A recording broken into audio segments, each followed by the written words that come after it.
Bueno, como decía Matías, este libro es uno de los últimos libros que sacamos de Ediciones R&R. No es el último porque hace muy poco sacamos el número 18 de esta colección, la colección del CX, que es La Sal de la Tierra. Pero bueno, los dos son libros que sacamos este año y este en particular es parte de la colección CX, que es una colección que desarrollamos nosotros dentro del Centro de Estudios de Razón y Revolución, que tiene como función esta colección de dar a conocer las investigaciones nuestras, que tiene una vinculación directa con lo que es Razón y Revolución, porque las colecciones de CX son las investigaciones nuestras que buscan construir un programa para la revolución en la Argentina.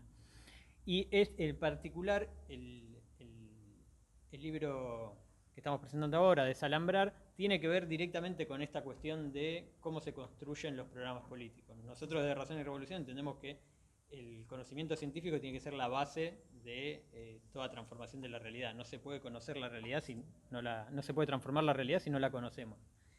Y este libro lo que trata de mostrar es la importancia de ese conocimiento en la construcción de programas, porque lo que tratamos de reconstruir en Desalambrar es los programas políticos de las organizaciones de izquierda en la década del 70 y cómo fueron construidos esos programas. Entonces es un libro que se encuentra dentro de la colección CX, pero a su vez tiene mucho que ver con la forma de construcción de los programas. Cuando yo pensaba cómo encarar la presentación, me pareció que el primer punto de partida tenía que ser explicar por qué tiene valor estudiar la cuestión agraria en los 70 relacionada con la izquierda. Cuando uno lo mira de afuera, yo me imaginaba que cualquier persona que agarraba el libro se iba a preguntar qué importancia tiene la cuestión agraria para la izquierda y qué importancia tiene la cuestión agraria para los 70. Y como es un libro bastante largo, digo, creo que primero hay que justificar por qué puede llegar a tener interés leerlo, comprarlo y leerlo. Entonces me parece que lo que hay que ver son las tres partes que componen el título, mejor dicho, el subtítulo. Por un lado, ¿por qué los 70? ¿Por qué la izquierda? ¿Y por qué la cuestión agraria? Los 70 quizás es lo más fácil de explicar. Estudiamos los 70 porque en la década del 70 en la Argentina fue la etapa más avanzada de la lucha de clases, en la cual se abrió un proceso revolucionario en el 69 con el Cordobazo, que se cerró en el 76 con el golpe militar, y que fue un momento que estuvo marcado por el surgimiento de fracciones de la clase obrera que empezaron a girar a posiciones revolucionarias, es decir, que rompieron con el reformismo, básicamente con el peronismo, y empezaron a girar hacia posiciones revolucionarias, que es lo que se ve en el crecimiento de todas las organizaciones de izquierda en la etapa, ya sean las armadas, que son las que aparecen más en el centro de la escena en general cuando se piensa en los 70, y las organizaciones no armadas. Todo el crecimiento de las organizaciones políticas de izquierda y del llamado sindicalismo combativo, del clasismo, es muestra de que hay fracciones de la clase obrera que están girando a posiciones revolucionarias.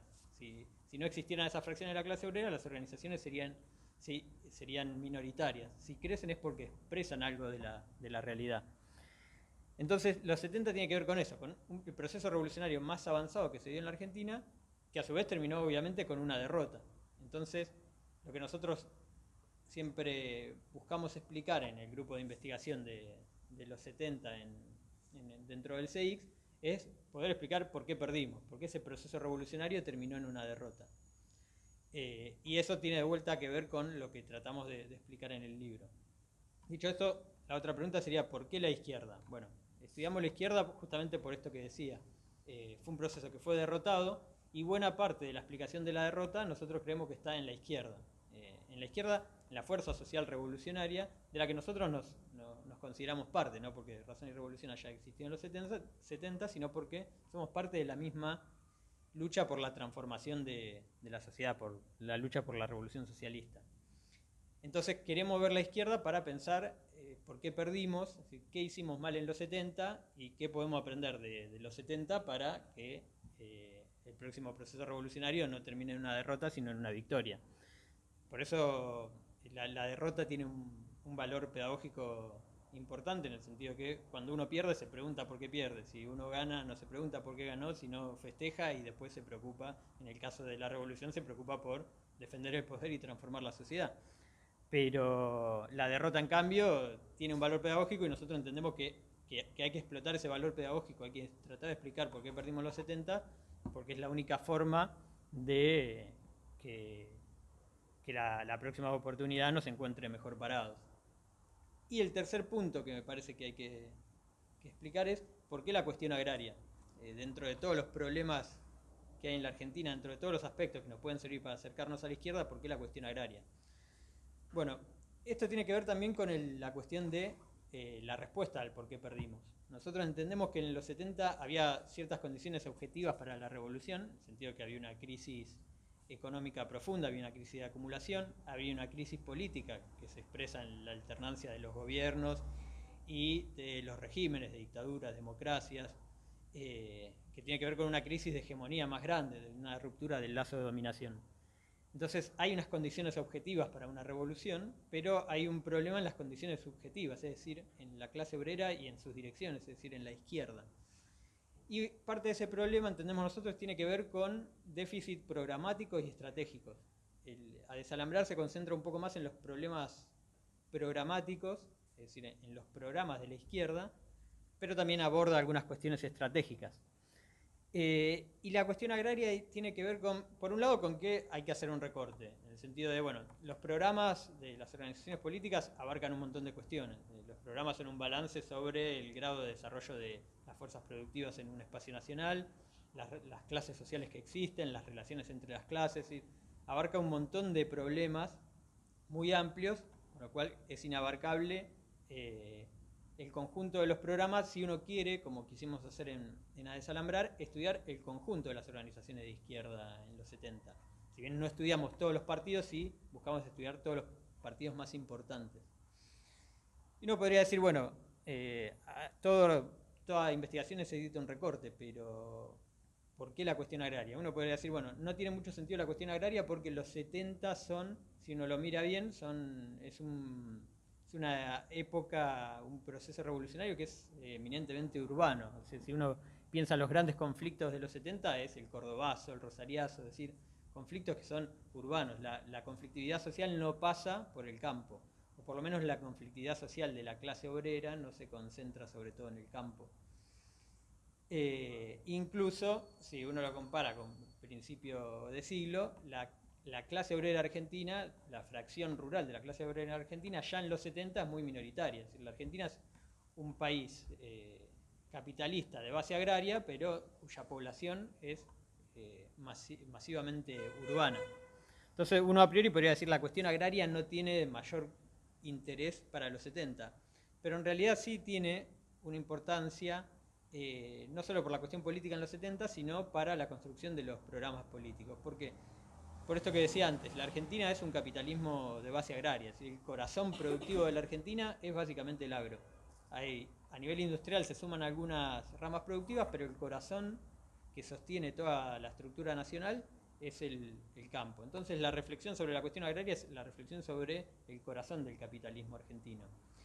Y eso tiene mucho que ver cuando uno quiere analizar la izquierda, porque la izquierda se postula como una nueva dirección para la sociedad, es decir, se postula para construir una sociedad nueva. Y esa sociedad nueva tiene que destruir la anterior, pero no va a partir sino también de esa misma base. Es decir, no vamos a construir una Argentina socialista sin el campo, la vamos a construir con el campo. Entonces hay que entender el campo y entender la estructura de clases en el campo. Después hay una cuestión más general que tiene que ver con ciertas concepciones sobre las clases sociales en el campo. En general, en la izquierda y en los programas de la izquierda, está la idea que en el campo no existen las clases sociales tal cual las conocemos en la industria, es decir, bueno, en el capitalismo típico, en el sentido de obreros y burgueses. Se supone que hay clases diferentes. Está la oligarquía o los latifundistas, y más que clase obrera tenemos campesinos. Entonces, la cuestión agraria también tiene un aspecto central para entender el capitalismo, incluso más allá del capitalismo argentino. Y después porque hay también grandes transformaciones en los 60 y en los 70 dentro del campo. Se produce en esa época lo que se llama la Revolución Verde, que va a transformar completamente el campo argentino y que va a acentuar tendencias que ya existían antes, que tienen que ver con prácticamente la reducción muy drástica de la clase obrera en el campo, el incremento de la tecnología, el incremento de la producción y de la productividad del campo argentino. Y después porque, aunque no protagonizados por la clase obrera, en los 70 también hay una conflictividad rural. Hay una insurgencia rural que tiene que ver con el fenómeno de las ligas agrarias, que tiene cierta importancia y que va a aparecer en toda la intervención de la izquierda que estudiamos, aparece una reflexión sobre, y un intento de intervención sobre los conflictos rurales. Es decir, no es que en el campo no pasa nada en la década del 70. Entonces, dicho esto, tratando de explicar por qué la cuestión agraria, por qué la izquierda y por qué los 70, lo que nosotros tratamos de hacer en A Desalambrar es estudiar los programas políticos a partir de la cuestión agraria, es ver qué dijo la izquierda sobre la cuestión agraria argentina, es decir, qué dijo sobre el desarrollo del capitalismo en la Argentina, y a partir de eso, qué tareas y qué alianzas de clase desprendió de ese análisis. Entonces, la cuestión agraria la usamos como una excusa para acceder a los programas, que a su vez es una forma de empezar a aportar a la pregunta que nos parece que es central para el proceso revolucionario de los 70, que es ¿por qué perdimos? Y bueno, adelantando la respuesta, entendemos que parte de la derrota se explica porque el grueso de la izquierda, el grueso de la fuerza social revolucionaria de los 70 no entendía la realidad que pretendía transformar. Para desarrollar esta hipótesis, lo que buscamos fue abarcar el conjunto de todas las organizaciones de izquierda, como les decía, que no fueron todas, porque en los 70 proliferan un montón de organizaciones y siglas, hay decenas de destacamentos, pero sí lo que buscamos fue, primero, tomar a las organizaciones más importantes, pero sobre todo que estén representadas todas las tradiciones que se desarrollaron en la Argentina, que también es muy particular de la Argentina el hecho de que se han desarrollado prácticamente todas las tradiciones del marxismo que existe, es decir, hay una variante comunista o estalinista, que es el Partido Comunista, hay variantes maoístas, que en este caso para los 70 es el Partido Comunista Revolucionario y Vanguardia Comunista. Tenemos también al trotskismo, que en esta época representado por Política Obrera y por el Partido Socialista de los Trabajadores. Tenemos una variante del llamado peronismo de izquierda, Montoneros, el guevarismo a través del Partido Revolucionario de los Trabajadores. Y tenemos también una organización, que es la Organización Comunista Poder Obrero, que no se filia en ninguna tradición en particular, sino que reivindica múltiples tradiciones y construye lo que ellos autodenominan el socialismo revolucionario. Entonces, aunque no tomamos todas las organizaciones, sí tomamos las más importantes y cubrimos el conjunto de las tradiciones. Porque también entendemos que la cuestión de la tradición tiene un peso muy importante en la explicación de la construcción de los programas. Hay como un antagonismo entre el papel que cumple el conocimiento dentro del programa con el papel que cumple la tradición dentro de la elaboración del programa. Y a su vez todas estas organizaciones, todas estas tradiciones tienen un aporte específico a la cuestión agraria. Tenemos organizaciones como el Partido Comunista, que es la organización de izquierda argentina que más preocupación le dedicó al campo. En los 70 el Partido Comunista edita una gran cantidad de libros y revistas dedicados a entender el problema agrario.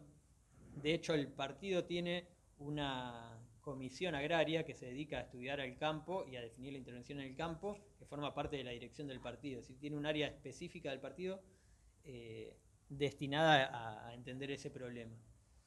Después hay organizaciones como las maoístas que tienen un elemento específicamente agrario, que es la idea de que el sujeto revolucionario es el campesino, o por lo menos tiene un peso importante en la alianza revolucionaria con la clase obrera industrial, que a su vez tiene una estrategia que también es rural, la guerra popular prolongada. En buena parte también es el planteo del guevarismo, es decir, la idea de que la revolución va del campo a la ciudad y que la revolución comienza con una guerrilla rural. Y después hay tradiciones como el trotskismo que, si bien no le van a dar una importancia muy grande al campo, porque lo que sostienen no es una alianza obrero-campesina, sino más bien una alianza entre la clase obrera y la pequeña burguesía, entre la clase obrera y el estudiantado, sí van a intentar organizar al campesinado, o le van a encontrar un lugar al campesino en el programa político. Y después organizaciones, por ejemplo, como Montoneros, que si bien no van a tener mucho desarrollo agrario, sí van a tener un papel de dirección en organismos de las ligas agrarias, que son las que les decía protagonizan parte del conflicto rural en la década del 70. Y después organizaciones como la Organización Comunista Poder Obrero, que es la única organización que va a sostener una concepción de la cuestión agraria argentina completamente opuesta a la del resto. Que básicamente va a decir que en la Argentina no hay campesinos, que la Argentina no tiene ninguna cuestión agraria y que la Argentina ya está madura para el socialismo. Incluso va a discutir la idea de la reforma agraria, etc. Eso es básicamente lo que nosotros tomamos como observable para tratar de explicar nuestra hipótesis. Como les decía, nuestra hipótesis es que la izquierda elaboró sus programas políticos a partir no del conocimiento de la realidad, sino a partir de la apelación a las tradiciones. Es decir, que cada partido trató de desarrollar en la Argentina lo que se supone que los referentes de sus tradiciones, por ejemplo, para el guevarismo el Che Guevara, para el movimiento Mao, dijeron para sus realidades trasladarlo a la Argentina. El problema es que en la mayoría de los casos ese traslado no se correspondía con la realidad de lo que sucedía en la Argentina. Entonces el libro está, básicamente la estructura del libro es bastante simple en el sentido de que cada capítulo trata de abordar cada una de estas tradiciones, con la excepción del primer capítulo que es uno de los más importantes, que es el capítulo que se titula El escenario, donde ahí lo que hacemos es reconstruir cómo era el campo argentino en la década del 60 y 70. Porque hay una imagen muy común incluso en la historiografía y sobre todo en la izquierda, que es la idea de que el campo argentino está estructurado por una oligarquía ganadera que domina en grandes extensiones, es decir, que acumula en el latifundio, y que por fuera de eso lo que hay es una masa de campesinos, de pequeños campesinos, que son explotados porque no tienen la propiedad de la tierra, es decir, porque arriendan, que ellos son los verdaderos productores, pero que están oprimidos por la oligarquía, y que en base a ese dominio de la oligarquía el campo argentino está estancado y a su vez es atrasado en relación a los estándares productivos tecnológicos del resto del mundo. Y eso tiene como consecuencia política que la tarea para el campo argentino es la reforma agraria. Que en el campo argentino todavía no dominan las relaciones de producción capitalistas, entonces con la reforma agraria hay que liquidar los latifundios, repartir la tierra, y ahí la Argentina va a poder despegar, por lo menos dentro de los marcos del capitalismo, va a poder despegar. Esa es como la imagen tradicional que se tiene del campo argentino, que no se verifica en la realidad en ninguna época del campo argentino, pero mucho menos en los 60 y 70 por las transformaciones productivas que se van a desarrollar ahí. En los 60 y 70 se da lo que se llama la Revolución Verde, que tiene que ver con la constitución del campo más como lo conocemos hoy, o más cercano a lo que lo conocemos hoy, que tiene que ver con el surgimiento de las semillas híbridas, el doble cultivo, los fertilizantes, es decir, toda una serie de innovaciones químicas que permiten despegar la productividad, que incluso empiezan a habilitar la cosecha y la siembra 2 veces durante el año, es decir, que implica un incremento de la productividad muy grande. Incluso eso está acompañado también con la incorporación de nuevas tecnologías que van a hacer que en la década, ya entrando a los 70, la producción del campo argentino aumente casi un 60%, la productividad de la mano de obra en el campo argentino se cuadruplique y el valor de la producción en el campo se triplique. Es decir, estamos en un crecimiento muy grande del capitalismo en intensidad en el campo. Y eso es lo que va a explicar que el campo continúe o acentúe su tendencia al despoblamiento, porque la tecnología va a ahorrar mano de obra y por lo tanto sobran trabajadores en el campo que migran hacia la ciudad, y a su vez una crisis, una quiebra de capitales que no se logran, que no logran alcanzar la escala suficiente como para poder incorporar toda esta nueva tecnología, estas innovaciones.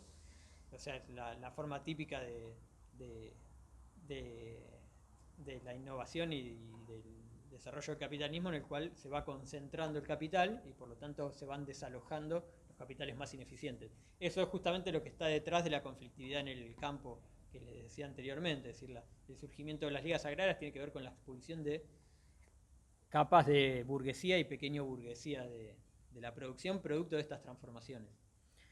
Y a su vez no solo esto muestra que el campo no está estancado y no está atrasado en el sentido de que no está al nivel de los estándares internacionales, sino que a su vez se dan otra serie de transformaciones organizativas que muestran efectivamente que no existe esta oposición entre oligarquía y campesinado, entre grandes propietarios y pequeños arrendatarios. Por un lado, porque lo que se da es, desde la década del 40 y sobre todo desde la década del 50, un crecimiento del acceso a la propiedad de la tierra. Ya para la década del 70 tenemos que más del 70% de los productores rurales, de la burguesía rural, es propietaria de la tierra. No hay grandes capas de arrendatarios. Incluso los arrendatarios no son en su mayoría arrendatarios puros, es decir, gente que no tiene tierra y la alquila, sino propietarios que alquilan más tierras para no inmovilizar tanto capital. En un contexto donde hay nuevas maquinarias para invertir, nuevos adelantos técnicos en los cuales invertir, no tiene sentido inmovilizar mucho capital en la compra de tierra, sino que lo más racional es alquilar para no inmovilizar a largo plazo y ponerse al día, digamos, en los avances tecnológicos. Y el otro aspecto importante también, bueno, y en relación a esto, también es importante que el peso de los propietarios es mayor incluso en las zonas donde se supone que está el pequeño campesino arrendatario, es decir, sobre todo el norte del país, donde se supone que están los productores más pobres. En esos sectores el peso de la propiedad es mayor que el del arriendo. Entonces, menos se verifica esta idea de que el pequeño productor campesino es un arrendatario en su mayoría. Y después el otro aspecto importante que pone en cuestión esta imagen tradicional es que todo este proceso de concentración del capital no va de la mano de un proceso de concentración de la tierra. Es decir, las unidades productivas no aumentan su extensión, sino que al contrario se reducen. Hay un proceso de desconcentración de la tierra, donde las propiedades más grandes ceden tierra a los estratos medios y a los estratos chicos. No es lo que se llama una desconcentración sin dispersión, porque no solo se desconcentra la tierra hacia arriba, en los estratos más grandes, sino que lo que crecen son los estratos medios. O sea, no es que la tierra se fragmenta en múltiples pedazos, sino que se engrosan los sectores medios los productores medios en el sentido de la extensión de la tierra. De hecho, el 75% de los productores agrarios se ubican en este momento en los estratos medios, que son los estratos que van aproximadamente entre 300 hectáreas y 5.000 hectáreas, que para nosotros puede parecer un montón, pero en términos productivos no es algo que uno pueda decir es un latifundio, y mucho menos improductivo, porque todas estas transformaciones que yo les decía, que disparan la producción y la productividad, muestran que los burgueses que están en el campo son burgueses eficientes en tanto burgueses, digamos. Y después el otro fenómeno que atraviesa el campo en los 70 es este que les decía, el de la emergencia de las ligas agrarias, es decir, de un proceso de conflictividad social en el campo, pero que no está protagonizado por la clase obrera. En general se tiende a asociar mecánicamente movilizaciones o procesos de lucha a la clase obrera. En gran parte lo que pasó en el 2008 con los cortes de ruta de las corporaciones agrarias mostró que buena parte de la izquierda cree que cualquier persona que corta la ruta es parte de la clase obrera o está deliberando una lucha progresiva. El proceso de surgimiento de las ligas agrarias tiene que ver con estas transformaciones, con todos los sectores de la burguesía, también de la pequeña burguesía, es decir, de sectores que trabajan la tierra con baja explotación de trabajadores, o incluso que directamente no explotan trabajadores, se ven desalojados de la producción. Y eso es lo que explica el surgimiento de un montón de ligas agrarias en Corrientes, por ejemplo, organizadas en la producción del tabaco, en Misiones en la producción de la yerba, en menor medida en Entre Ríos con la producción avícola, en Chaco con el algodón.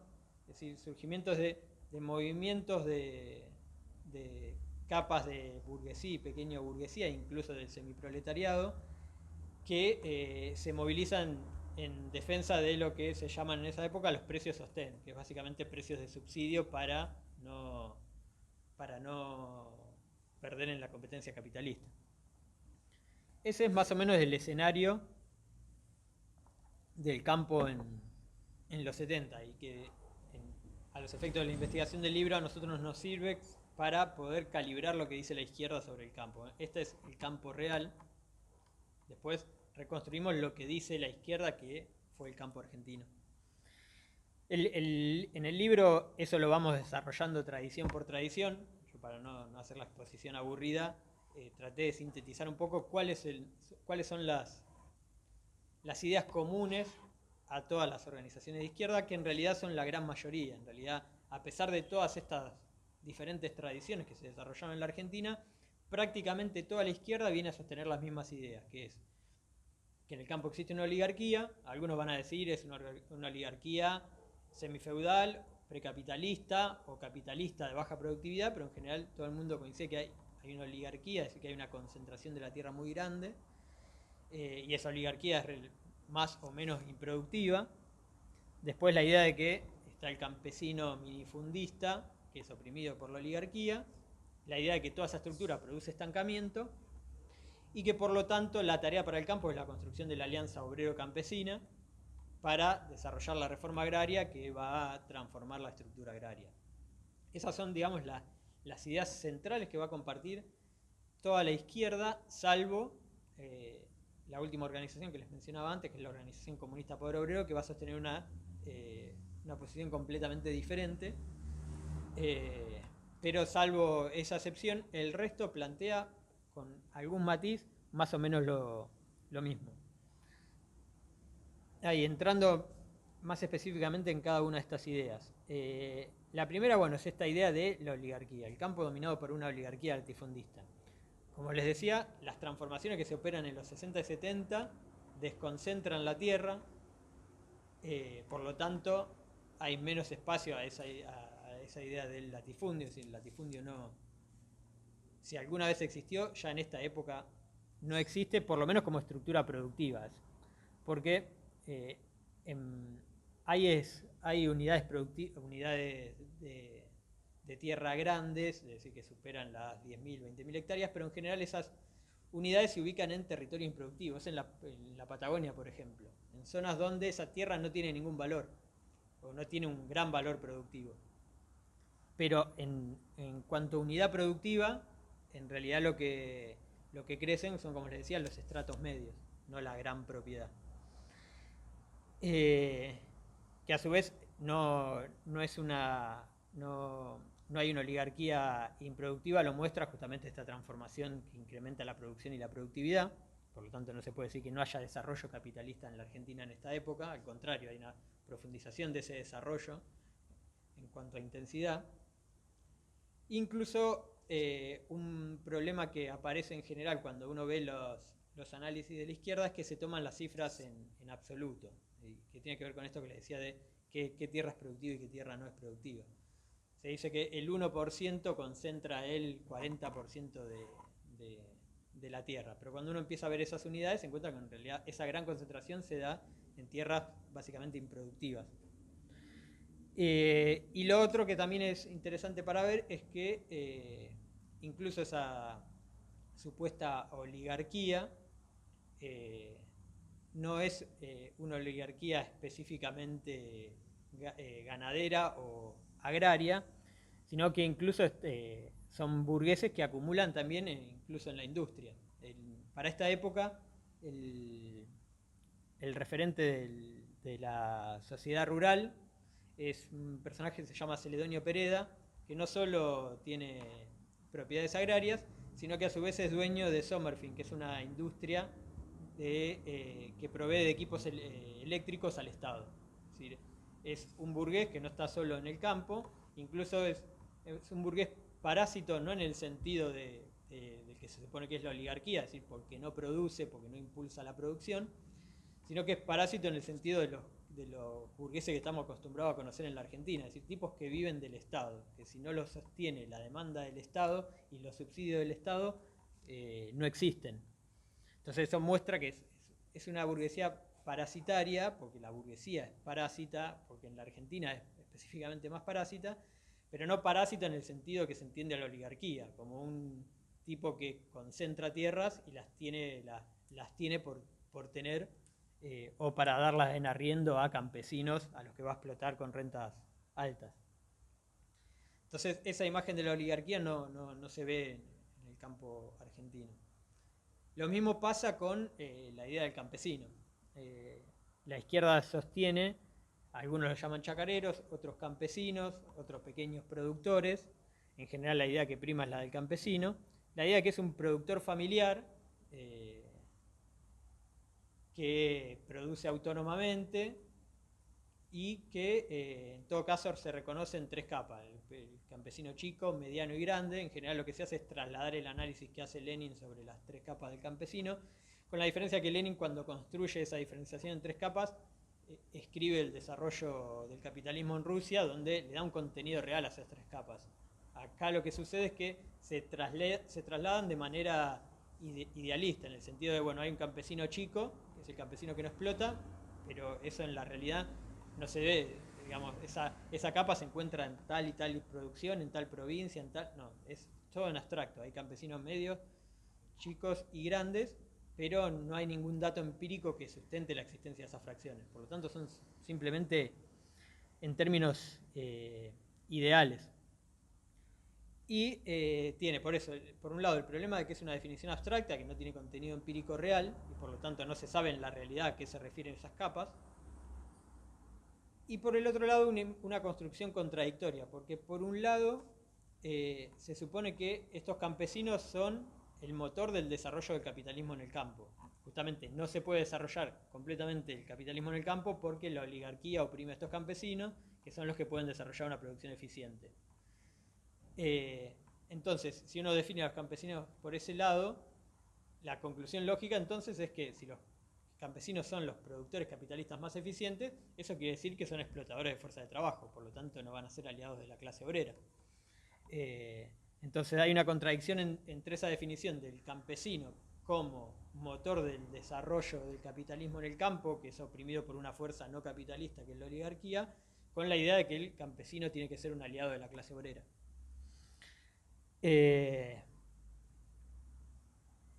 Después esta cuestión que ya les mencionaba antes, que no se verifica que los minifundios o las producciones típicamente a las que se quiere asociar el campesinado, como las del norte, sean todos arrendatarios. Al contrario, hay muchos propietarios.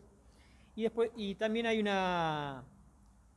un problema que tiene que ver con la asociación de un minifundio productivo con un minifundio físico, en el sentido que una cosa es una unidad productiva de pocas hectáreas, una unidad productiva de 5 hectáreas. Es una unidad chica de 5 hectáreas, pero no quiere decir que la producción que se desarrolle en esas 5 hectáreas sea una producción minifundista. ¿Por qué? Porque hay producciones muy intensivas en productividad. Por ejemplo, todo lo que son la producción de alimentos en las quintas del cordón verde de La Plata, son producciones que, si uno las va a ver, son en esta época por lo menos de 5 o 10 hectáreas, pero son en capital, en productividad, son muy productivas. ¿Sí? Y los que acumulan ahí no son pequeños capitalistas porque acumulan en pequeñas producciones, en pequeñas unidades, sino que son capitalistas medianos o grandes que desarrollan una producción muy intensiva. Entonces no se puede medir esa cuestión simplemente con analizar cantidad de hectáreas. Y después la cuestión del estancamiento. Como les decía, esta idea también es común en toda la izquierda, y si hay un momento en el que no se verifica en el campo argentino es en la década del 70 por todas estas transformaciones que se van dando. en general ahí hay un problema que es que se toman como indicadores del estancamiento elementos que son en realidad muestras del desarrollo del capitalismo. Porque ¿cuáles son los elementos que aparecen en general en las explicaciones de la izquierda, de las organizaciones de izquierda que estudiamos, para explicar el estancamiento? Por un lado que hay quiebra de productores y por el otro que el campo se va despoblando. O sea, el producto de todas estas transformaciones que empiezan a hacer que se ahorre fuerza de trabajo en el campo, hay procesos migratorios del campo a la ciudad muy marcados en todo el país. Entonces el campo se empieza a despoblar, o continúa la tendencia a despoblarse. Incluso esto es una tendencia mundial que en los 70 Hobsbawm, por ejemplo, es lo que llama la muerte del campesinado, porque la ciudad, con toda esta revolución verde que es a nivel mundial, empieza a prácticamente desaparecer la población rural, por lo menos como población significativa dentro de las estructuras nacionales de todos los países, o de la gran mayoría. Entonces, ese despoblamiento no es producto de que no hay desarrollo capitalista, no es de que la estructura se vuelve más regresiva porque domina la oligarquía y se vuelve cada vez más precapitalista, semifeudal, sino por el contrario, que es el desarrollo del capitalismo, en el cual la incorporación de tecnología conduce al ahorro de fuerza de trabajo. Y después, el elemento más importante, más allá, estos son elementos más programáticos, estructurales de cómo la izquierda entiende el campo, elementos más estratégicos y de intervención que tiene que ver con la idea de la alianza obrero-campesina. Toda la izquierda en esta época, incluso el trotskismo, que yo les decía que era más, insiste más con la alianza obrero-estudiantil, todos están sosteniendo la necesidad de una alianza de la clase obrera con estos sectores que se supone que son campesinos no explotadores de fuerza de trabajo. Que es lo que el PC plantea a partir de la fórmula de la unión de las capas laboriosas en el campo y en la ciudad. En la ciudad es la clase obrera industrial, en el campo no hay clase obrera, hay campesinos. Es esa alianza y la herramienta para construir esa alianza es la reforma agraria, por la vía de que vamos a reducir los latifundios, vamos a repartir la tierra, esa tierra va a ir a los campesinos que ya tienen para ampliar sus producciones o para acceder a la propiedad de la tierra, y a su vez a la clase obrera también le vamos a dar tierras y el campo va a ser más productivo porque se desarrolla la reforma agraria. Y en realidad en el contexto de todas estas transformaciones que se dan en los 60 y 70, en realidad la reforma agraria en ese contexto no sería progresiva, sino que sería regresiva. ¿Por qué? Porque en un momento en que la producción se está concentrando, la reforma agraria es una forma de desconcentrar la producción, es decir, que sea menos productiva. La idea de la reforma agraria en el fondo es la tierra para el que la trabaja, que es básicamente, bueno, cada uno va a tener que vivir en el campo para producir su propia comida, y el que no vive en el campo y no produce su propia comida no va a poder acceder a esa. Y el socialismo no es eso, el socialismo es el desarrollo de las fuerzas productivas al nivel más alto posible para reducir el tiempo de trabajo. Queremos en el socialismo no es trabajar más, estar trabajando todos los días la tierra para vivir de la tierra, sino lo que queremos es trabajar lo menos posible. Y en un contexto, en los 70, incluso más ahora, donde ya hay cosechadoras que se manejan por GPS, es decir, lo que queremos es que la tierra se concentre lo más posible para que sea lo más productiva posible y para que trabajemos lo menos posible. En este contexto, la reforma agraria es una salida completamente regresiva.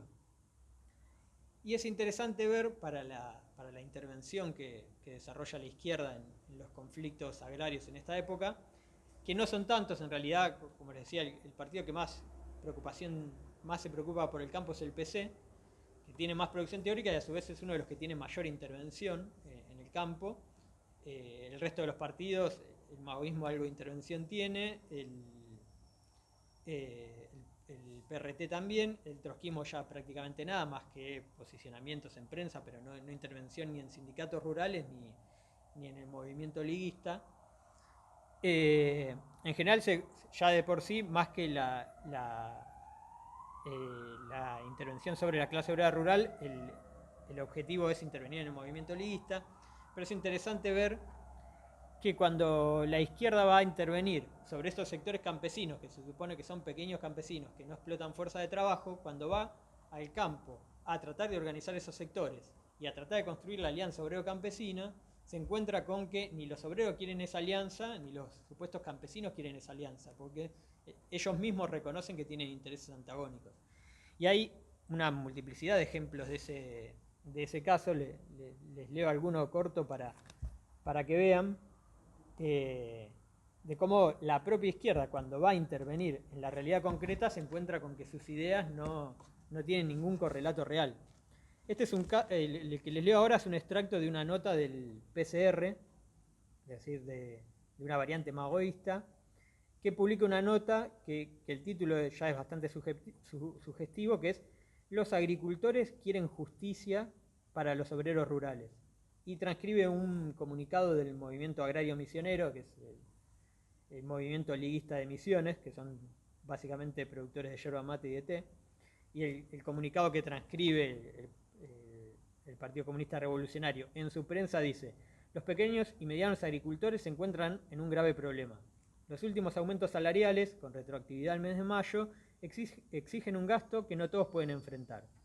El MAM, el Movimiento Agrario Misionero, aclara al gobierno: los agricultores quieren cumplir con las leyes sociales y laborales, no quieren ser cómplices de la explotación.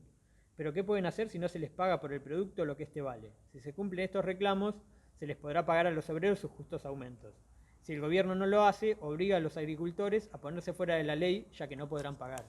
O sea, ahí lo que se ve muy claramente es que no es que los productores rurales quieren justicia para los obreros. En realidad los productores rurales están usando a la clase obrera como fuerza para arrancarle al gobierno precio sostén. ¿Qué significa precio sostén? Básicamente es que el Estado ponga plata, es decir, el Estado que se financia con la clase obrera le ponga plata a los productores, porque los productores dicen que si no les garantizan precio sostén no pueden pagar los salarios.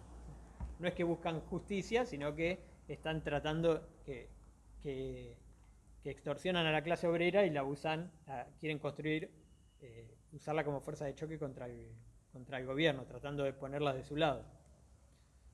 Y ya el mismo hecho de que estos pequeños y medianos agricultores tengan que pagar salarios muestra que son explotadores. Y un caso parecido se da en el PRT. Esta cita que les leo, el PRT está interviniendo en sectores azucareros, interviene tanto en la FOTIAS, en el sindicato, como en la UCIT, que es la Unión de Cañeros, dentro de las cuales hay burgueses. Y uno de los reclamos más importantes del proletariado azucarero es la estabilidad laboral. Y lo que plantea acá el PRT es: los reclamos de estabilidad y del empleo de un número determinado de obreros por extensión cultivada son expresión de las legítimas aspiraciones proletarias por la obtención de mejores condiciones de trabajo. Si reconoce que la estabilidad es un reclamo obrero de los más sentidos. Pero al convertirlos en eje de las luchas, a la vez que se posterga la cuestión central, el incremento salarial, y se niega la solidaridad al campesino pobre, se está objetivamente favoreciendo los intereses de la burguesía industrial y de la gran burguesía cañera. O sea, acá lo que dice abiertamente el PRT es que la estabilidad laboral es un reclamo muy importante para la clase obrera, pero que si ellos lo ponen como eje de la lucha, es decir, si lo ponen como uno de los reclamos centrales, lo que sucede es que se rompe la alianza con esos supuestos campesinos no explotadores. Pero justamente que para esos campesinos la estabilidad laboral de sus obreros sea un problema, da cuenta que por un lado que son explotadores y segundo que además son de los explotadores más ineficientes. Es decir, la alianza con el campesinado termina siendo la alianza con los sectores más improductivos de la burguesía. Es una alianza de lo más retrógrada, si se quiere. Y estos, yo les cité algunos casos, pero en general eso, en todos los partidos que tienen intervención se encuentran estas mismas cuestiones. Es decir, que el propio partido se encuentra con una realidad que es completamente diferente a la que sostiene y que va en contra de su propia estrategia. Y la construcción de la alianza obrero-campesina genera un problema doble. Por un lado pasa esto que se ve en las citas, es decir, que se construye una alianza entre la clase obrera y sus propios explotadores. Y a su vez se fragmenta la clase obrera. ¿Por qué? Porque en general a los que son trabajadores rurales que pueden tener tierra como complemento para su propia subsistencia, ya sean obreros con tierra o semiproletarios, que tienen una tierra pero cuyo sostén en realidad es su venta de fuerza de trabajo, se les construye una identidad campesina y por lo tanto se los aleja del resto de la clase obrera industrial. O sea, no se trata de unificar a las fracciones industriales, urbanas y rurales de la clase obrera, sino que se las fragmenta por la vía de hacerle creer a los trabajadores rurales que son campesinos. Y después, que es en buena medida uno de los elementos más fuertes de la tesis, es el peso de la tradición, de las tradiciones de las cuales se reivindican cada una de las organizaciones en la construcción del programa. Hasta lo que vimos hasta ahora, lo que tenemos es que el conocimiento científico no forma parte de la construcción de los programas. La izquierda construye o adopta esta imagen tradicional del campo que no se condice con nada de lo que realmente está sucediendo en el campo en la década del 70. Pero a eso se le suma también que no se preocupa por el conocimiento científico porque cree que encuentra las respuestas en la traslación de las experiencias de las tradiciones de las que se reivindica. Lo que dijo Mao para China a mediados del siglo XX tiene que funcionar para la Argentina. Lo mismo el Che Guevara, lo mismo todas las tradiciones. Y un caso de los más significativos de eso, de cómo pesa la tradición por sobre el conocimiento científico, es el de Vanguardia Comunista. Vanguardia Comunista es una organización maoísta que se forma en la década del 60, que viene de un proceso de ruptura muy largo que se va dando, que comienza en el Partido Socialista, que va teniendo diferentes desprendimientos hasta Vanguardia Comunista. Y Vanguardia Comunista lo que plantea originalmente a fines de los 60 es que en la Argentina la revolución va a ser casi una copia de lo que pasó en China, es decir, que va a haber una guerra de guerrillas de base campesina. Cuando Vanguardia Comunista empieza a intervenir en la realidad, se encuentra con que no existe un campesinado argentino, que no hay masas campesinas en el campo argentino. Y hace una primera autocrítica en la cual dice, bueno, nosotros creíamos que íbamos a ir al campo a armar una guerrilla, nos encontramos que en el campo prácticamente no hay gente, entonces no podemos hacer esa guerrilla. Entonces lo que tenemos que hacer es ir a las fábricas, ir al encuentro de la clase obrera y plantearles que tienen que ir al campo para organizar la guerra de guerrillas que va a permitir desarrollar la revolución en la Argentina. Entonces, es un planteo, yo me imagino siendo militante de Vanguardia Comunista, ir a una puerta de fábrica, decirle vos te tenés que ir al campo a armar una guerrilla, me suena que no debería ser una línea muy fácil de militar.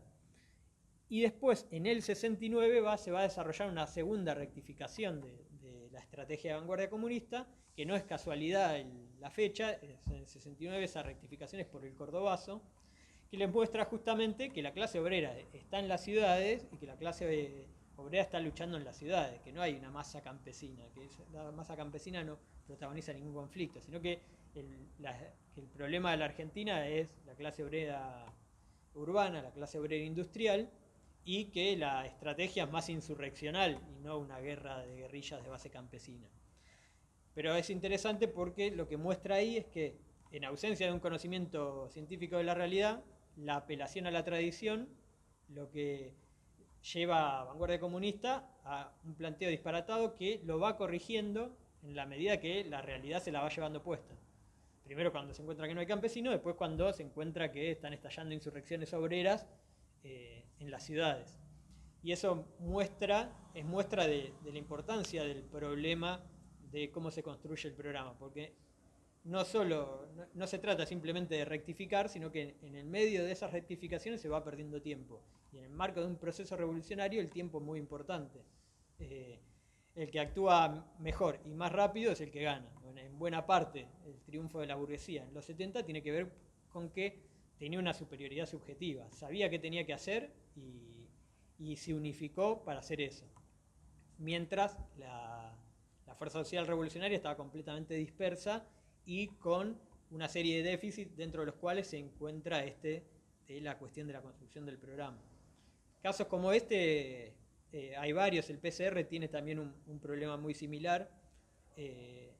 donde al principio sostiene que no hay un problema campesino en el campo, después en el 72 adopta el maoísmo y revierte todas sus posiciones sobre el campo, o buena parte de sus posiciones.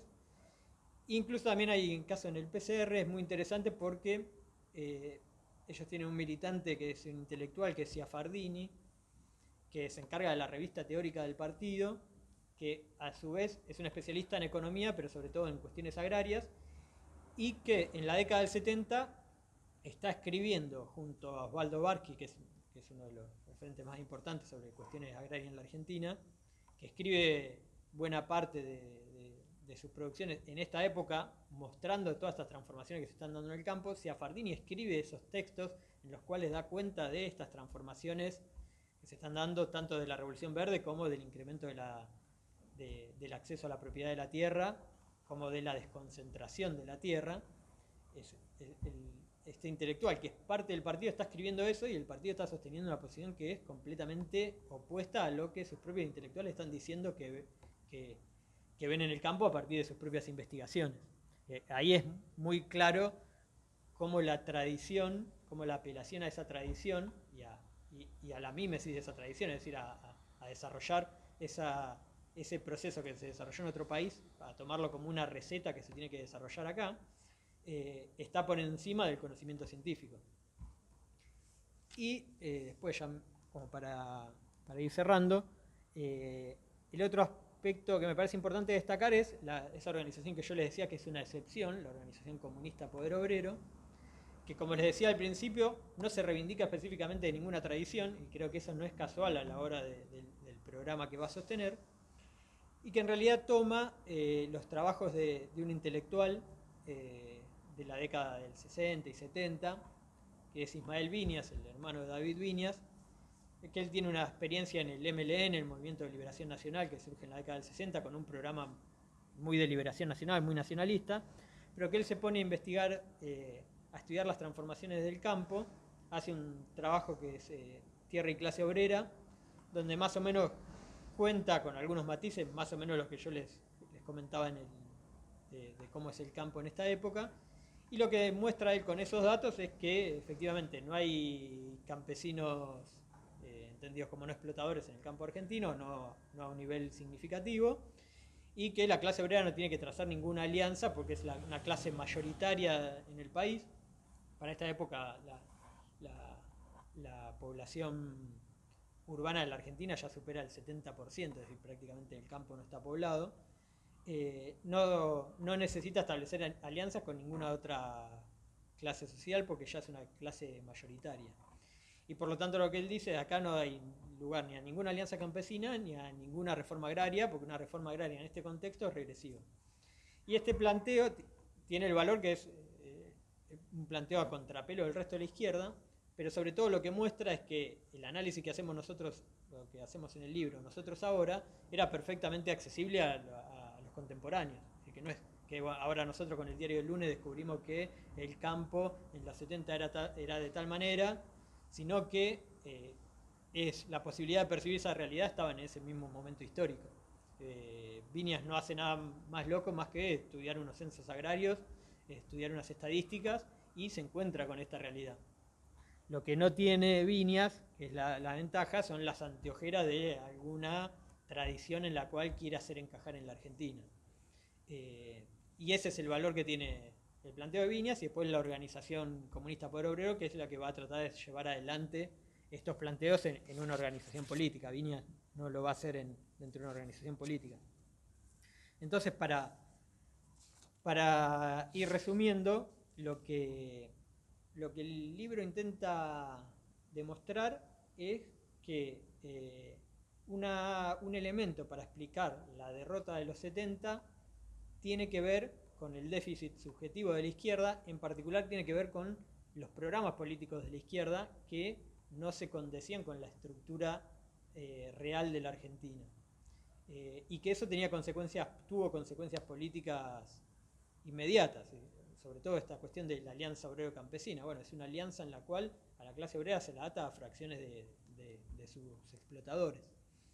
Y este déficit en el desarrollo de los programas tiene que ver con la idea de que los programas no se construyen a partir de un principio elemental de entender la realidad que se pretende transformar, sino que se construyen como una réplica más o menos literal, más o menos completa de estrategias y de programas que funcionaban en otras realidades. Y acá el problema no es lo que Che Guevara escribió, lo que Mao escribió, porque todos ellos hicieron las revoluciones que hicieron en sus propios países en determinadas coordenadas temporales y espaciales. Son revolucionarios que hicieron su revolución. El problema es cuando queremos trasladar eso a otra realidad en la cual no encaja. Y como les decía, en el marco de las intervenciones, más allá de lo que la izquierda escribe, cuando vemos lo que la izquierda hace en ese momento, se encuentra con que sus propias ideas no las puede desplegar en la realidad porque la realidad es otra. Y esa alianza obrero-campesina, la propia realidad la rechaza, tanto porque los burgueses no quieren defender los intereses de los obreros a los que explotan, como que los obreros no quieren defender los intereses de la burguesía que los explota. Entonces, el libro intenta aportar en ese sentido, en contribuir a explicar cuáles fueron los déficits de la izquierda en los 70, no simplemente para reprocharle a la izquierda de los 70 que no sabía esto, sino para entender, para estar mejor preparados hoy.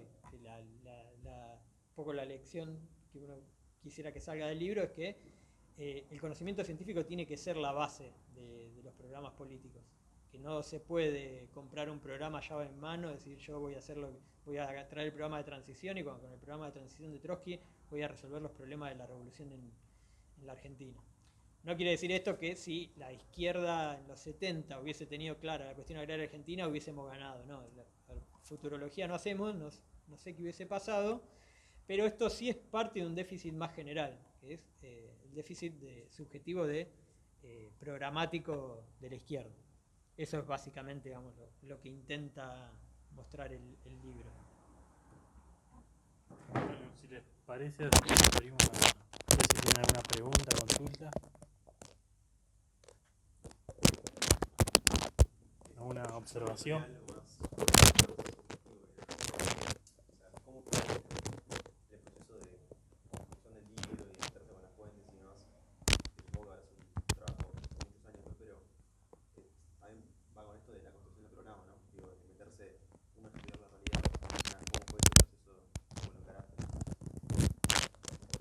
Sí, ahí bueno, lo primero que hicimos fue más o menos esto, hacer una selección de las organizaciones que seguía este criterio, bueno, tomar todas las tradiciones y después de cada tradición tomar las organizaciones más representativas. Y después fue un trabajo de organización por organización en el cual la cuestión era primero recopilar todo el material. Para estudiar las organizaciones tenés muchos materiales, tenés la producción teórica de las organizaciones, que en este caso es muy limitada, la única producción más o menos destacable es, como les decía, la del PC, que para esta época, para los 60 y 70, tiene editado, si no más, por lo menos una decena de libros sobre el tema. Tiene a su vez revistas teóricas, entonces por un lado era todo el material teórico que sirve para la reconstrucción más general de cómo están pensando el campo. Después tenés los documentos congresales o los documentos de instancias plenarias o documentos internos que sirven un poco para reconstruir el programa. En lo teórico reconstruís más o menos la cuestión específica de la cuestión agraria. En los programas uno ahí ve, bueno, cuál es el balance que hacen ellos no solo sobre el campo, sino sobre todo el desarrollo del capitalismo argentino. Es decir, está plenamente desarrollado, hay rémoras feudales, países semifeudales, etc.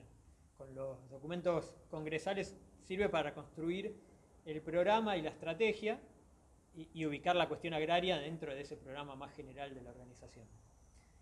Y después todo lo que es la prensa diaria, la prensa periódica, no diaria, pero periódica de las organizaciones, que eso te sirve más para la reconstrucción de la intervención.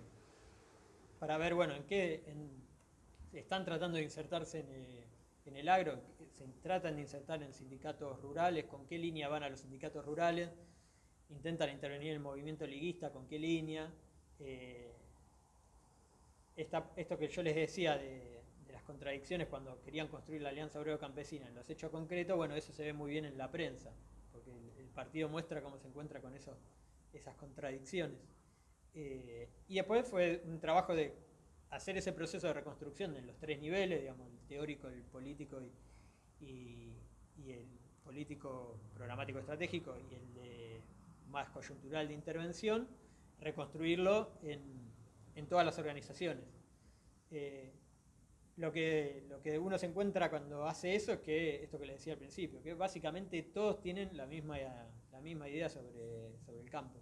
No hay grandes diferencias, con excepción de la OCPO, de la Organización Comunista, Poder Obrero. El resto más o menos plantea lo mismo. Y después casos específicos, como les decía, el de Vanguardia Comunista, donde el peso de la tradición se ve muy claro. Ahí, estudiando los documentos internos, uno reconstruye todas esas rectificaciones que van haciendo y bueno, te das cuenta que lo que está detrás es, bueno, yo quise comprar llave en mano el programa de Mao y cuando lo llevé acá me encontré con que era otra realidad. Y vas viendo cómo van recalculando en las diferentes coyunturas. Además de la tradición, como identificar en el plan, pensaba mientras te escuchaba, un contenido de hijo de chacarero militando en las organizaciones, que por ahí hay un interés propio de que el programa se desvirtúe un poco y no vaya, porque me imagino, no sé, en los 70, un montón de estudiantes por ahí que formaban estas organizaciones, de contenido pequeño burgués o burgués, de propiedad chacarera. Sí, eso se ve muy claro en el Partido Comunista. En el Partido Comunista, yo le decía, está esta comisión agraria, que es parte de la dirección del partido, que se dedica a las cuestiones del agro. El que es el referente de esa comisión, el que la preside, digamos, en esta época es José María García, que es un militante del PC histórico, creo que empieza a militar en la década del 30, o sea, para esta época ya tiene casi una vida entera de militancia en el PC. El tipo era chacarero, era hijo de familia de chacarero, él mismo chacarero, y ingresa en el PC producto de la militancia que desarrolla el PC en la década del 20 y del 30 dentro de Federación Agraria. Entonces el tipo, y a partir de ahí, se incorpora al partido y él mismo empieza a organizar seccionales de Federación Agraria. O sea, es un tipo que se dedica inicialmente a organizar a fracciones de chacareros. O sea, básicamente es un cuadro chacarero. En el PC se ve muy claro eso, de esa cuestión de que tiene un componente burgués dentro de su propio partido. Incluso es el partido más sincero en ese punto, porque el PC dice: nosotros vamos a una alianza con el campesinado, y vamos a una alianza con el campesinado que incluye al campesinado medio, que lo reconocen como explotador, e incluso en varias ocasiones hablan de un frente antifeudal o antioligárquico o antilatifundista que implica incorporar al campesino rico, es decir, al campesino que ellos reconocen que es explotador de fuerza de trabajo en gran cantidad. ¿Por qué? Porque ellos están convencidos en el fondo de que en la Argentina, en el campo, hay elementos semifeudales, entonces el capitalismo no está plenamente desarrollado, entonces, y como tienen bien el programa de tapista del estalinismo, decir, bueno, primero vamos a desarrollar el capitalismo, entonces nuestro enemigo en el campo es lo que no son capitalistas, es decir, la oligarquía, por lo tanto nos vamos a aliar los obreros, los pequeños productores y los burgueses incluso más acomodados para liquidar todo lo que es precapitalista y poder desarrollar el capitalismo. Incluso el PC, como el PC es más sincero y el que más preocupación tiene por el campo, incluso es uno de los partidos más peligrosos, en el sentido de que lo que dice el PC no simplemente queda como una letra muerta en la prensa, como uno podría decir más en el trotskismo, porque el trotskismo escribe por ejemplo, sobre el movimiento liguista en la prensa, pero después no interviene en el campo. El PC sí. Entonces el PC tiene una militancia muy, muy consistente en los sindicatos, tratando de construir en los sindicatos la alianza obrero-campesina. O sea, los tipos van a la clase obrera a decirles: vos te tenés que aliar con esta gente, y tratan de construirla realmente. En el caso del trotskismo, aparece esa apelación a la Alianza Obrero Campesina, pero en los hechos es letra muerta. En el caso del PC no, en el caso del PC lo milita en serio. Entonces es una línea que tiene más desarrollo real. Creo que hay algunas preguntas del Facebook. Bueno, una es, se escucha muy bien, muy interesante el trabajo, felicitaciones. Una es por la cantidad de páginas que hay, cuántas páginas tiene el libro. Otra es si la Argentina va camino al socialismo, que no sé si la querés contestar ahora. Y otra pregunta es si ahora estamos en una situación, la izquierda está en una situación diferente en relación a la lectura de la cuestión agraria. No, a ver, lo que mostró el conflicto del campo es que la izquierda sigue sin saber cómo funciona el campo argentino.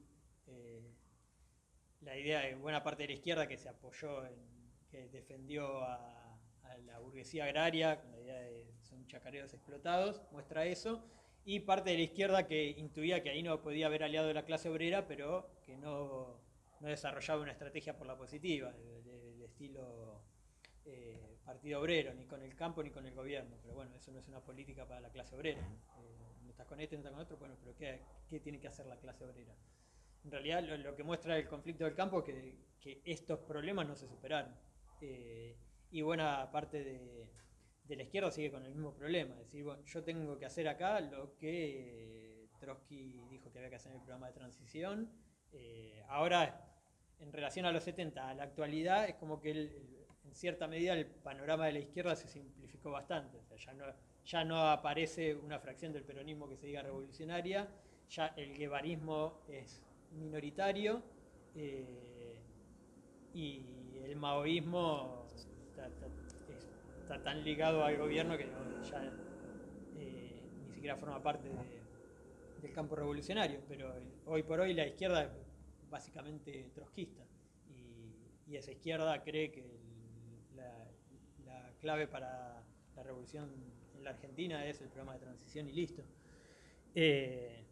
Después, respecto a la pregunta si la Argentina va camino al socialismo, no, sola va camino a la barbarie, es decir, no va a ningún lado. Depende de que construyamos un partido revolucionario y que desarrollemos el programa correcto para la Argentina.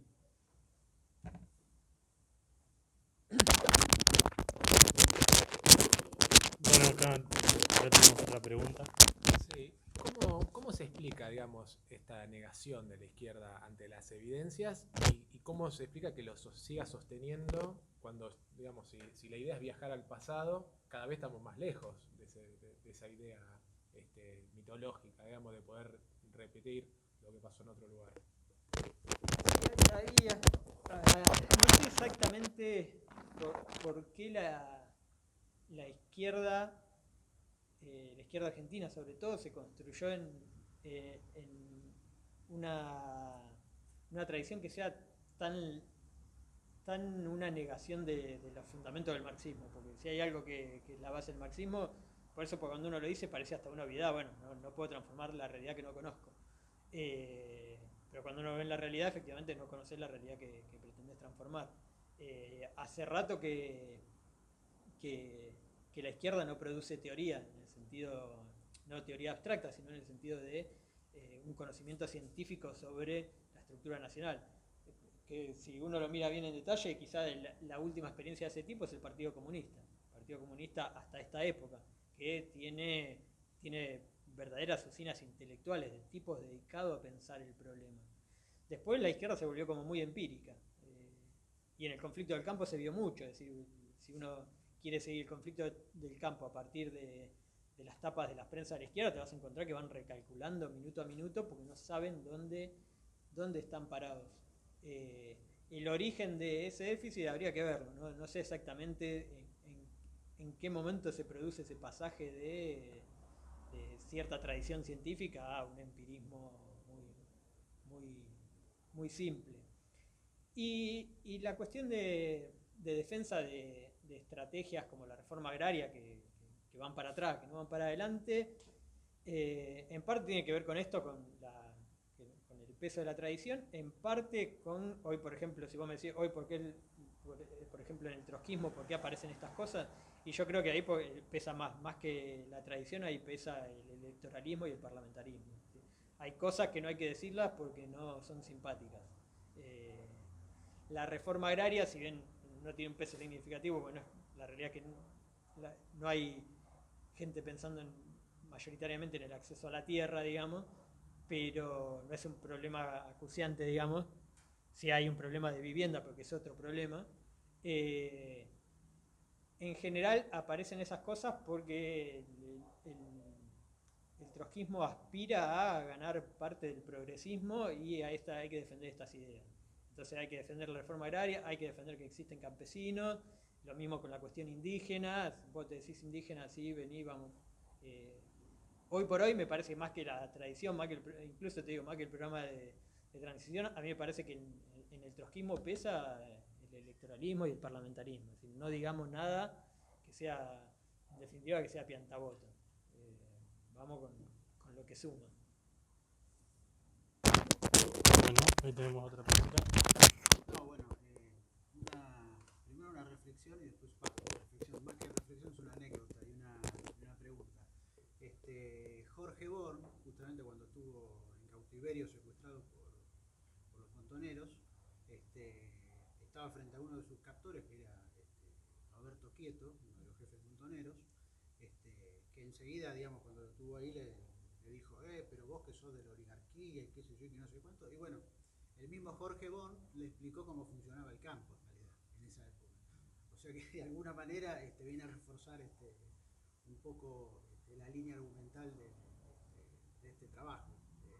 Por lo menos esa pequeña anécdota. Y después la pregunta es si justamente, digamos, en relación a lo que decías recién sobre la falta de estudio en profundidad sobre la cuestión del marxismo, si este tipo de corrientes, para mí desde mi punto de vista pseudo-marxistas, digamos, no son en definitiva el principal obstáculo a la comprensión de la realidad y al armado de un programa revolucionario concreto. Todo este tipo de manifestaciones, como son el guevarismo, el trotskismo, el maoísmo, digo, si eso en definitiva, digamos, no termina siendo en sí mismo, digamos, el problema, digamos, en detrimento de una visión marxista más sólida. En parte sí, en el sentido de que se forman camadas y camadas militantes a los cuales se les enseña que la formación no es importante. Y el marxismo ha tenido una tradición completamente opuesta, no solo en el sentido de producción de teoría, sino de formar a la clase obrera, en círculos obreros de formación, donde se discuten problemas reales del capitalismo, de la sociedad en general. Hoy por hoy no solo eso no existe, sino incluso uno puede encontrar videos de Gabriel Solano del Partido Obrero vanagloriándose de que él nunca terminó el CBC y que nunca estudió nada y que no le importa el conocimiento. Y es un obstáculo en el sentido de que se forman camadas enteras de militantes en los cuales se les inculcan en esas ideas, en las ideas de las cuales, según las cuales el conocimiento no tiene ningún valor. Y que el partido simplemente intervención concreta, agitación, y que la parte programática no tiene un peso significativo, o la construcción de ese programa no tiene ningún peso. Eso sí, evidentemente es un obstáculo. Y otra que dice, buenas noches, primero que nada dar las felicitaciones, segundo la pregunta. ¿Compraron programa llave en mano porque conocían la realidad y creían que era la solución, o simplemente fue fanatismo revolucionario? Debe ser, no sé si llega a terminar de ver. No, es que en realidad ahí estos partidos en general se reivindican de una tradición, y a partir de que se reivindican de esa tradición tienen ese programa. ¿Sí? En los orígenes del Partido Obrero, del PST, por ejemplo, ellos se reivindican trotskistas, y a partir de eso es, bueno, el programa de transición y la teoría de la revolución permanente son la explicación para todos los problemas en todo el mundo. Lo mismo, bueno, por ejemplo, en el caso del maoísmo, el PCR. El PCR tiene una lectura del campo, se adopta al maoísmo y vuelve para atrás en su lectura. Lo mismo vanguardia comunista. Es decir, no es que vieron la realidad y por lo tanto dijeron, esto es, por acá hay que hacer la que hizo Mao, sino el caso de vanguardia comunista muestra lo contrario. Es decir, bueno, yo quiero hacer esto, quiero hacer lo que hizo Mao, voy a la realidad y no coincide. Entonces recalculo y hago, bueno, vamos, los obreros se vayan al campo. Y eso no pega a ningún lado, bueno, entonces recalculo de vuelta. ¿Sí? Creo que primero está la apelación a la tradición y después la construcción del programa en base a esa apelación, o la adaptación de ese programa a la realidad. Y en estos sectores intelectuales, en estos 2 o 3 intelectuales que nombraste que sí estudiaron, bueno, más allá de Viñas, que formó la corriente aparte, los que estaban dentro de las corrientes que tenían esta visión equivocada, ¿hubo ruptura, digamos, estos intelectuales? ¿Formaron otra cosa? No, habría que verlo, pero no, o sea, Fardini siempre siguió en el PCR, por ejemplo, que es el caso así como más paradigmático, y habría que verlo. La verdad que es un caso muy extraño porque a mí me sorprendió, yo lo vi casi al final de la investigación eso, que me lo encontré a él escribiendo las cosas, las mismas cosas que yo usaba para el capítulo del escenario. El tipo que estaba escribiendo eso mientras el partido estaba diciendo completamente otra cosa. Bueno, eso en parte habla también del lugar que le da el partido a la producción intelectual. O sea, vos intelectualmente escribís lo que quieras, la línea del partido pasa por otro lado. Entonces vos ahí escribís lo que vos quieras, pero nosotros acá decimos otra cosa. Después, ¿por qué si a Fardini no hizo otra cosa? Es más una cuestión personal. Pero sí te muestra ese problema de fondo de que lo intelectual va por otro carril que no es el partido. Bueno, si no hay más preguntas, agradecemos la presencia de todos y saludamos también a los que nos siguieron por la transmisión en vivo. Así que damos por finalizada la presentación.